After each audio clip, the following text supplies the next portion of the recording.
Baptism certificate का क्या मतलब होता है, ये आज के इस वीडियो में सीख लेते हैं। बैप्टिज्म जो है वो एक नामकरण संस्कार होता है, यानी कि जैसे हम अपने बच्चे का नाम रखते हैं और पूजा पाठ कराते हैं, वैसे ही ईसाई धर्म में भी जब किसी बच्चे का नामकरण किया जाता है या एक तरीके से जन्म के कुछ समय बाद उसे ईसाई धर्म में विधिवत शामिल किया जाता है, यानी कि उसे ईसाई बनाने का जो प्रथम जल संस्कार होता है उसको बैप्टिज्म कहते हैं। और जब ये संस्कार किया जाता है, यानी कि पूजा पाठ की जाती है और फिर उसको एक तरीके से ईसाई धर्म में शामिल किया जाता है बच्चे को कुछ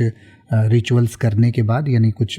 प्रोसेसेस करने के बाद, तो उस समय उस बच्चे को फिर चर्च की तरफ से एक सर्टिफिकेट दिया जाता है, या जो भी रिलीजियस ऑर्गेनाइजेशन वो प्रोसेस करती है वो एक सर्टिफिकेट देती है कि इस बच्चे का जन्म इस दिन हुआ था और इस दिन इस बच्चे को जो है बैप्टिज्म किया गया, यानी कि इसे ईसाई धर्म में शामिल किया गया या ईसाई धर्म में इसका प्रथम जल संस्कार किया गया। तो उस समय जो सर्टिफिकेट दिया जाता है उसको बैप्टिज्म सर्टिफिकेट कहा जाता है। यानी कि यह baptism certificate is an official document issued by a church और religious organization that records the baptism of an individual. It typically includes details such as the date of baptism, the name of the person baptized, and the name of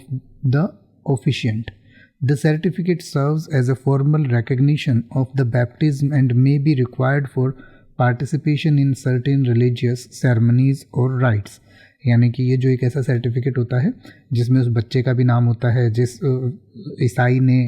या जिस ऑफिशिएंट ने ये baptism किया है उसका भी नाम होता है, और कब किया गया, कहाँ किया गया, ये सारी डिटेल्स होती हैं। और फ्यूचर में भी वो जो सर्टिफिकेट है कई रिलीजियस सेरेमनीज में इस्तेमाल किया जाता है, तो इसी सर्टिफिकेट को बैप्टिज्म सर्टिफिकेट कहा जाता है।